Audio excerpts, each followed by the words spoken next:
بسم الله الرحمن الرحيم. الحمد لله رب العالمين، والصلاة والسلام على سيدنا محمد وعلى آله وأصحابه وأتباعه وأولياء أمته أجمعين إلى يوم الدين.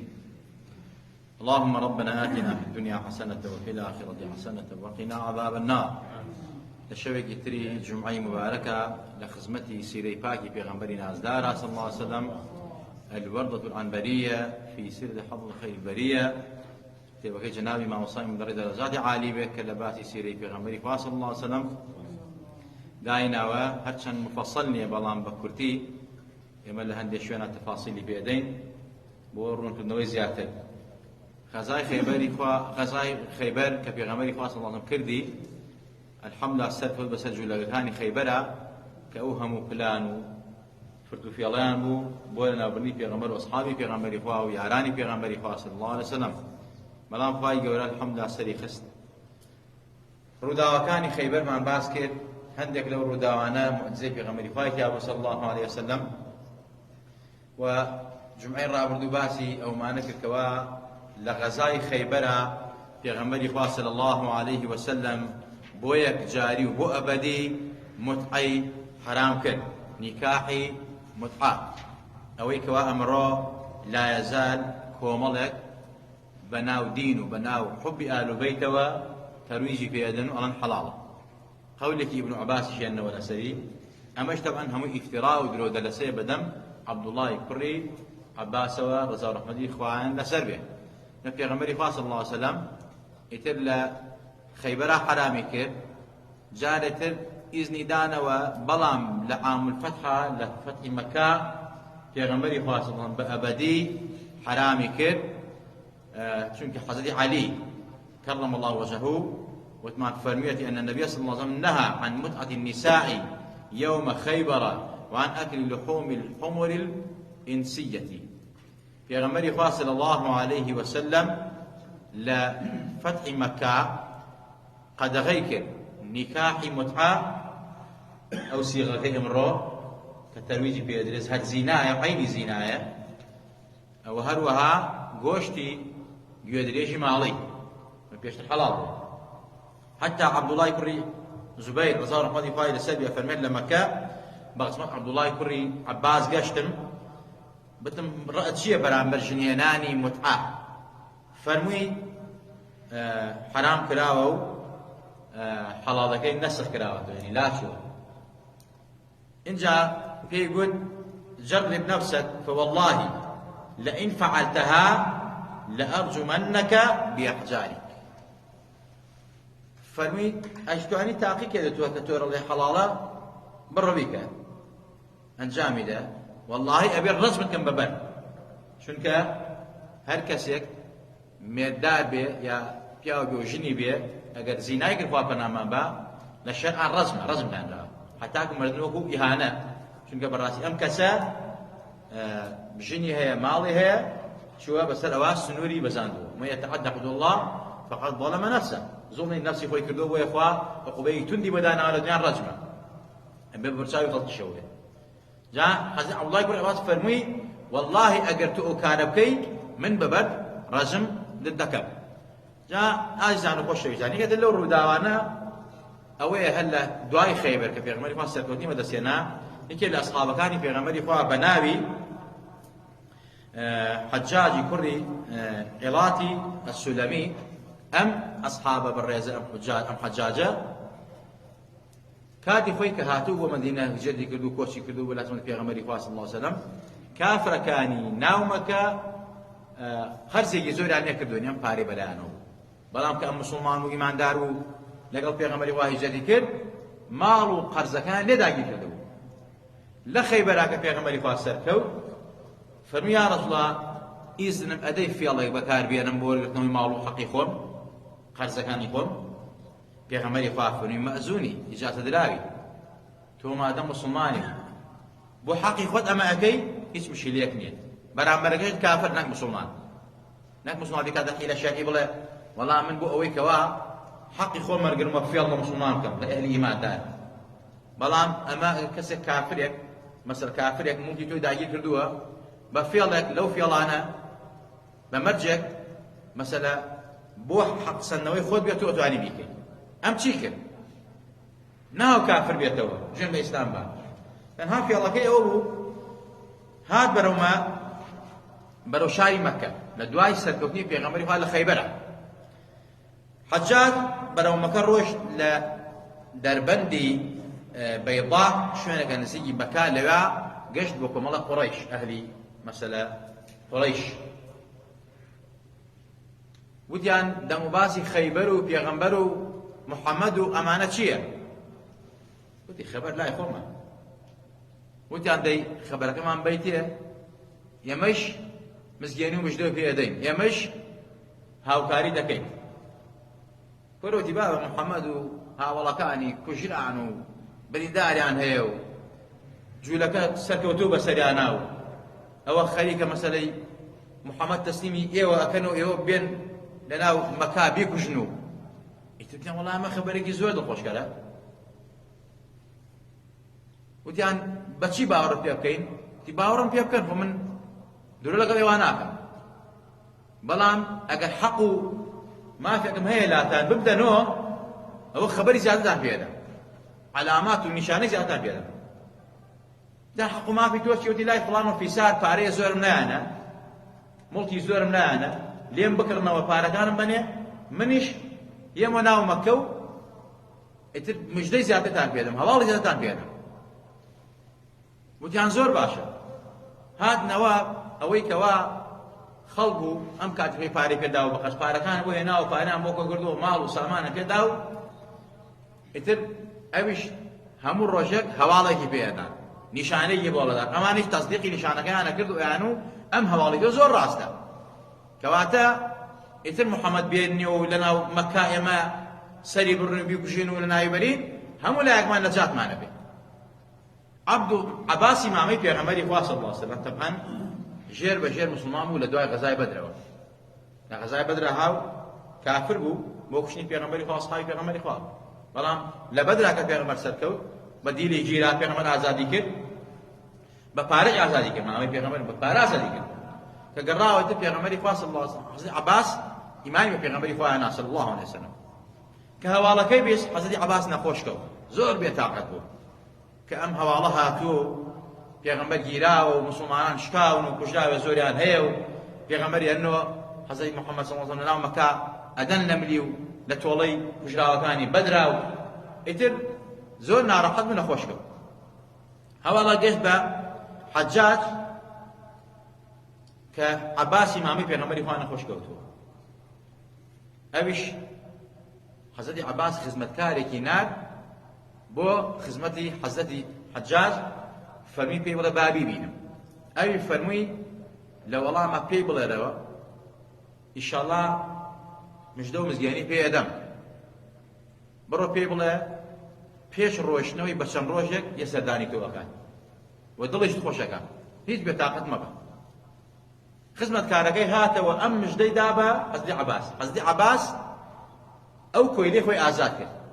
فرمي ادم مجدو هنا برضو ازاكر كبيغمبري خوا حجاج تدي مجدي خوش بي ادم بارو مالي كو كردوا انجا لباشان حجاج بوي كبراتوا كان روجه بلو براتوا هات خصبتي حضرت عباس فرمي حكي بتشاردو تابي كردنوا لا خيزانه كان لا مناله كان لا خزمه كان بوي من تو دو قصبك بهالحال هم يعني كذا دروا انجا لباشان فرمي ام هواله من هنا وفي لك وبكار هنا بو تولصنوي ما في خوم حقي خوم لا اما الظالمانه كسن صال مالو صد من دايد دويكو في غمر خالق خيبر سركوتوا وحتى صفي قوري صفيه كشي قوري خيبر وجو كان خيبر بو في غمر خوان ماري كردو ولا خوي شو بديل جيرابو وبخزاني پیغمبر صلى الله عليه وسلم ومسلماني هو ايماني هنا بپیغمبر صلى الله عليه وسلم حتى صفيه جاري كان حضرت عائشه وحضرت حفصه كشي دو وزيري پیغمبر بابا حضرت ابو بكر حضرت عمر دو خليفه الراشدين شانازيان كل بس صفيه يعني يمكشي حضرت ابو بكر او كشي حضرت عمر مو يما باوك من اعوابو تو باوك جولك بو غوري جولك بو امان جا صفي بۆ پێغەمبەری خوای باس کرد صلی الله علیه وسلم پێغەمبەری خوا زۆر ڕێزی لێ کرد فەرمی پێت گوتە من هاوسەرەکەم حەزرەتی محەممەدە من باوە گەورەم حەزرەتی هارون ڕەشیدە من مامەم حەزرەتی موسایە چونکە لەنەوەی هارون ڕەشید بوو ئەمە جوولەکە نەوەی بەنو ئیسرائیلی نەوەی حەزرەتی یاعقوبە صەفیەی خێزانی پێغەمبەری خوا کە کچی حوێی ئەختەب بوو بە ڕەسەڵک ئەگەشتەوە هارون ڕەشید هارون ڕەشیدی برای کێ بوو عەفو حەزرەتی هارونی کوڕی عیمران برای حەزرەتی موسا فەرمی پێوگوت نایە من باوە گەورەم هارونە و مامەم حەزرەتی موسایە مێردەکەشم پێغەمبەرە سەڵ عەلەیهی وسەلەم یعنی پێغەمبەری خوانە ڕێزی لێ کرد ژنهێنانی پێغەمبەری خوا لە جوولەکە تەنها لەبەر ئەو نوقتە بوو سەفیە پیرەژنێک و پیر بوو ئەگەر مەسەلە پێغەمبەر بیویستایە نەعوذ بالله وەکو عەلمانی و بێدینەکان ڕەن محەممەد لە شەهوەت و ئارەزووە مەسەلەی کۆمەڵشتی کردووە چەندین کچی جوان بوو پێغەمبەری خوا نەهێنا یەک کچی هێنا کە حەزرەتی عایشەویش بۆ زەبطی دینەکەی و پاراستنی دینەکەی پێغەمبەری خوا صلی الله علیه وسلم هێنایەتی ئەم ئافرەتە کچی گەورەی جوولەکان بوو بە دیل گیرا بوو پێغەمبەری خوا هاو لە دیلەکانی سەر لای دەحەی کەربی بوو لەوی کڕیوە پێغەمبەری خوا ئازادی کرد و ئینجا ماری کرد حورمەتەن بۆ سەفیە کە کچی گەورەیان بوو مێردەکەیشی کە مەسەلەی کوژرا بوو پێغەمبەری خوا ماری کردەوە بێوەشنە و ماری کردەوە بەهەرحاڵ وەرنە سەر نقطەی ئەساسی خۆمان کە ئەوە بوو حەزرەتی حەجاج فەرمی حەجاج عەباس فەرمی ئەم هەواڵە بڵاو ناکەیتەوە ئەم هەواڵە بڵاو ناکەیتەوە کا من دەرئەچم سێ ڕۆژ لە دوای دەرچوونی من ئەم هەواڵە بڵاو کەرەوە قوڕەیشی پێ بتەزێنن زاوریان بتۆقێنەکەوە بەڕاستی ئەوان فێڵیان لێکرا حەجاج فێڵی لێکردن بۆ ئەوەی کەوا حەق و مافی بسێنێتەوە حەزرەتی عەباسیش خۆی ئەفەرمێت تا ئەم سێ ڕۆژم لێ ڕۆشت چۆن کابرا ئەگەر چاوەڕێی خەبەرێکی خۆشە ئەڵێ دەقە بە دەقەڵە بە ساڵە ئێمەڕوا حەزی عەباس ئەفەرمێت ئەم سێ ڕۆژە وەک وایە بە چەند ساڵێک لێم بڕوا خواخوام بوو زوو ئەم سێ ڕۆژە بڕوا و منیش هەواڵەکە بەم بە قوڕەیش بۆ فەرمی سێ ڕۆژ فەرمی چونکە ئەگەر لە سێ ڕۆژ دوای سێ ڕۆژ پێیان بڵێ ناگرن بەمن ئەگەر پێش سێ ڕۆژ مەسەلەن یا گوش هەواڵەکەم پێ بدەیت کە من لە مەکە دەرچووم دوامەکە منم گرن ئەو کاتە منی شەهید دەکەن جا دوای سێ ڕۆژ ئیتر ناگەنەوە بە من ئەگەمە شوێنی خۆم ئەمن ئەمان مەبێ ئەگەمە مەدینە تۆش دوای سێ ڕۆژ لە دەرچوونی من هەواڵەکە بڵاو کەرەوە حەزرەتی عەباسیش لە دوای سێ ڕۆژ دەرچوون جلوبەرگی جوانی لەبەر کرد چوو لە ناو مەکە تەوافێکی جوانی کرد اینجا لە پاشان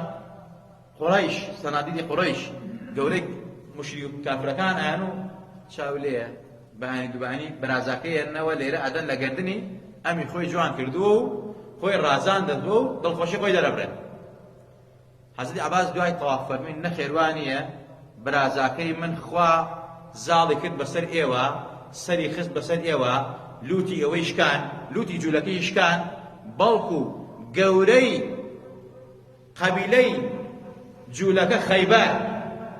کچەکەی ئەویشی مارە کردووە سەفیەی کچی حوێی ئەختەبی مارە کردووە ئێستا دایکی ئیماندارانە و خێزانی پێغەمبەری خوایە دەبڕۆ دڵتان تەقێن پێغەمبەری خوا پشتیوانەتی ئەنجا کە هەواڵەکە بزانیان ڕاستە ئەوسا قوڕەیش دەستیان بە شین و شەپۆر کرد کە حەجاج چۆن فریویدان و چۆن خەڵەتاندنی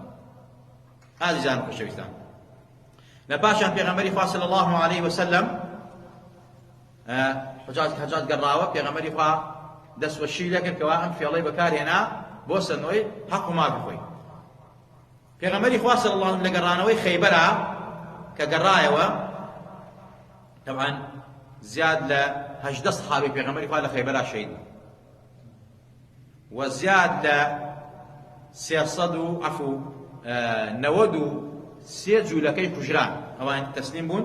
پێغەمبەری خوا فەرمووی یا ئەبێ جزیە بن یا ئەبێ مسلمان بن یا ئەبێ خەیبەر بەجێ بێڵن یا ئەمێننەوە بەسەر ئەم خاک و ماڵە کە داگیرتان کردووە بە سەپانی یعنی بەروبوومی باخەکان چۆن ناوان نیوەی و سێ و و چوار کوتی هەیە بەروبوومی باخەکە بە خێوەکەی ئاوێدەی دوایی کوتێک لەم باخە بۆ تۆ و بەرەکەی ئەوەکەی بۆ بەیتولمالی مسلمانان پێغەمبەری خوا صلی الله علیه و کە لە خەیبەر گەڕاوە طبعا هەواڵێکیان بۆ پێغەمبەری خوایان وتان قوربان خورمای خەیبەر طبعا خەسبی يعني خورما ئەدەن خراپەکەی ئەدەن بە چاک بەڵام مثلا چاکەکە گرانترە مثلا دوو قاپ دوو من خورمای قەسب ئەدەنە منێک خورمای چاک پێغەمبەری خوا فەرمێ مە حرام عەبدوڵڵاه بن ڕەواحە باسەکە ئەفەرمێ پێغەمبەری خوا بانگی کردن حەزرەت عەبدوڵڵاه بن ڕەواحە و سەوادی کوڕی غوربەی بانگ کرد فەرمی ئەمە یەکەن کارێکی حرامە ناجائیزە نابێ وا بکەن لا تفعل بيع الجمع بالدراهم ثم اشتري بالدراهم جنيبة پێغەمبەری خوا فەرمی وانەکەن وەرن خورما خراپەکە بفرۆشن اینجا بە پارەی خورما خراپەکە خورمای چاکی پێ بکڕن نەک بێن ئێوە خورما خراپەکە بگڕنەوە بە خورما چاکەکە بە زیاتر ئەمە ڕیبایە یعنی هەر لەم غەزا پێغەمبەری خوا ئاماژەی بە ڕیبا کرد ئەو ڕیبای تر کە پێغەمبەری خوا ئافەرمێت درهەمی ڕیبا لە 30 زینا خراپتر لەگەڵ دایکا خۆ پەنامان بە وخوا ئافەرمێت یا ئەیها الذین آمنوا اتقوا الله وذروا ما بقي من الربا إن كنتم مؤمنين فإن لم تفعلوا فأذنوا بحرب من الله ورسوله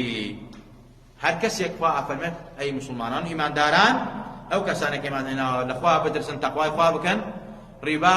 واز لێبێنن ڕیبا بخۆر مەبن ئەگەر ئێوە ئیماندارن جا ئەگەر واز لە ڕیبا نەئێرن بەردەوام بن لە ڕیبا خواردن ئەوە فەئذنوا بحرب من الله ورسوله ئەوە شەڕ ئیعلان کەن لەگەڵ خوا و پێغەمبەری خوا صلی الله علیه و ئایا شەرتان لەگەڵ خوا و پێغەمبەری خوا پێکرێت کەس شەڕ لەگەڵ خوا و پێغەمبەری خوا پێ ناکرێت کەواتە هەر لەم غەزا چۆن متعە حرام کرا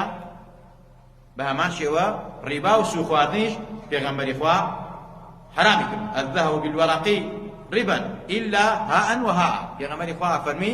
مەسەلە ئاڵتون بە ئاڵتون حرامە إلا مەسەلە بەم شێوازە نەبێت کە مەسەلەی بەرامبەر بێت مسقاڵی ئاڵتون بە مسقاڵی ئاڵتون نەکەوێ بێ مسقاڵ و نیوێ ئاڵتون خراپ بەی بە مسقاڵی ئاڵتونی چاک زۆرێک لە ئاڵتونفرۆشەکانی ئێمە ئەمڕۆ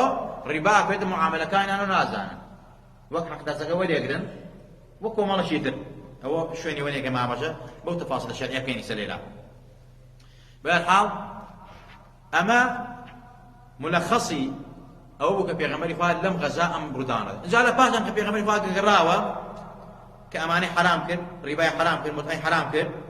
و فێری ئەسحابەکانی کرد چۆن معاملە بکەن جوولەکانی فیدەکیش قەڵایەک بوو ئەوانیش هاتن لەگەڵ پێغەمبەری خوا پێکاتن شەڕ نەکەن لەگەڵ پێغەمبەری خوا صلی الله علیه و سەلەم پێکاتن پێغەمبەری خوا فەرمی گیانتان پارێزراوە بەڵام ئەرزەکەتان ئەبێتی پێغەمبەری خوا صلی الله علیه و سەلەم ئەو ئەرزە بوو بە موقوفی پێغەمبەری خوا لە دوای پێغەمبەری خوش حەزەتی فاتمە داوای وەرزەی کردەوە کە موڵکی وەرەسە بێ بۆ وەرەسەی پێغەمبەری خوا بێ صلی الله علیه و سەلەم مناڵەکانی پێغەمبەری خوا بەڵام حەزەتی ئەبوبەکر فەرمووی ئەم ئەرزە کە پێغەمبەران لە دوای خۆیان وەرەسەیان نییە یعنی موڵکیان نییە بەڵکو موڵکی پێغەمبەران موڵکی گشتیە نەیداوە بە حەزەتی فاتیمە جا ئێستا شیعەکان ڕافیزەکان ئەڵێن حەزەتی ئەبوبەکر زوڵمی لە حەزەتی فاتیمە کرد نەخێر زوڵمی نەکرد ئەمە قورئان و حەدیث مەسەلە ئاماژە بەمەیەکە کە پێغەمبەران لە دوای خۆیان موڵکیان ببێ هی ئومەتەکەیان بۆیە ئەرزەکە گەڕابوو بەیتولمالی مسلمانان و سوود و خازانەکەی بۆ مسلمانان ئەمە ئیسلامە ئەولادی پێغەمبەری خوا یەک درهەم لە ماڵی پێغەمبەر لە ماڵی باوکی خۆی نابێت ئەمە عەدالەتی ئیسلام ئەمە دادپەروەری ئیسلام جا لە پاشان جمعەکانی ئینشاءالله ئەڕۆینە سەر ئەو غەزانەی تر پێغەمبەری خوا کە لە دوای خەیبەرەوە پێغەمبەری خوا کردی کە خەیبەریش لە کەیوە دەستی پێکرد لە دوای پێغەمبەری خوا پەیمانی حودەیبیەی بەست کە ئەم هەموو خێر و بەرەکەدەڕێک بە پێغەمبەری خوا ئەسحابی پێغەمبەری خوا کە هەموو سەرکەوتنانە لە دوای حودەیبیە و غەزای خەیبەر و قەڵاکانی تر کە جوولەکە بوو گیران هەمووی لە دوای چیوە بوو لە دوای پەیمانی حودەیبیە بوو و چەند غەزایە تر ئەکرێت اینجا لە پاشان پێغەمبەری خوا ئەمڕەی قەزا جێبەجێکە لە پاشان کە قوڕەیش ستەم لە پێغەمبەری خواکەن و پەیمانەکە شێنن ئینجا پێغەمبەری خوا هەوڵەدا فەتحی مەککە بکات. خوا گەورە لە مەلایەکمان ڕازی بێ، خوا لە مەلایەکمان خۆش بێت. یا ربی خوار بخاطی و پێغەمبەر نازدارە، یا ربی خوایە پەنات پێ ئەگرین لە ئاگری جەهەنەم، لە قەهر و غەزەبی خۆت، لە بەڵا و باو نەخۆشی ناخۆشین لە دنیا و لە قیامەتا پەروەردگارە. یا ربی خوار بناوی خۆمان واکو دایکمان خۆش بێ، عاقبەتمان بەخێر بگەڕە، کارەکانمان بۆ ئاسان کە. یا ربی خوار زاڵمانە کۆڵکەیتەوە، یا ربی خوار مناڵەکانمان ساڵەکەی، یا ربی خوار شیفای جەستە و ڕوحی هەموو لایەکمان بەی، شیفای نەخۆشی ماڵەمان، شیفای نەخۆشی خەستەخانەکانمان بەی. یا ربی خوار یان بە ئیمان و دین و محبەتی خۆت و پێغەمبەرەکەتەوە بژین ببریزن دوو بینەوە. یا ربی خوای نەدەپارڕینەوە ئەوەی دۆستمانە، دۆستی دینەکەی تۆیە، دۆستی ئەخلاق و ڕەوشتمانە، دۆستی ئەم میلەتەی خوایە، زوڵممان لێ ناکە. یا ربی خوای بەرقەراری کەی ئەوەی کەوا دوژمنی دین و ئەخلاق و خاک وڵات و نیشتمانمانە، ئەگەر شیاوی دایدە خوای دادی، ئەگەر شیاوی دایت نییە خوایە عالیها سافی لا خوایە تەفرەت و ناگێت بە خۆڵمانی گەیتەوە. یا ربی خوای نەدەپارڕینەوە ئەم جەمعەمان لێ مبارەکەی، ئەم جەمعان لێ پیرۆزکەی، ئاوا لە خزمەتی پێغەمبەر و ئەصحابی پێغەمبەرە کۆمان کەیتەوە. ئەو پێغەمبەرە نازدارە صلی الله عليه وسلم ئاوا لە شوێی جمعە کۆبوونێتەوە، سڵاواتی لەسەر لێ دەین. خوایە لە دەفتەری تایبەتی خۆیان ناوی خۆمان واکو دایکمان تۆمار کە، لە ڕۆژی قیامەتە بانگمان بکە و دەرمان نەکا، بە دەستە مبارەکانی خۆی ئاوی کەوسەرمان باتێ، نەتوینێت بەتی دنیا و قیامەت ڕزگارمان بێ. ئەوانەی داوای دوعای خێران لێ کردوین، هەر گیر و گرفتی مشاکلێکیان لێ خوا بۆیان چارەسەرکەی، نەخۆشیانێ شیفا عاجل و بەلایان بۆ میێرە، مناڵان یەخوا مناڵ ساڵحان بەرێ، هەیان و ساڵنی خوا بۆیان ساڵەکە، خۆیان مناڵی مەلایەکمان ساڵەکەی. یا ربی خوای ئەوانەی کەوا هەر مەطالبێکیان هەیە، هەر مەقسوودێکیان هەیە، داوای دوعای خێرانی مە کردووە، خوایە تۆ دەوڵەمەندی و ئێمە فەقیر. یا ربی خوا تۆ خاوەنی ڕەحم و بەزەی و ئێمەش عبدی تۆین و مەخلوقی تۆین، چاوەڕێی ڕەحم و میهرەبانی تۆین. یا ربی خوای بەڕەحمی خۆت ڕەحمان پێ بکە و ڕەحم بەوانەیش بکەوە داوي مقصود ومرامي خوانك بيان جينا بمقصود ومرامي خوان. آمين. أقول قولي هذا وأستغفر الله لي ولكم ولسائر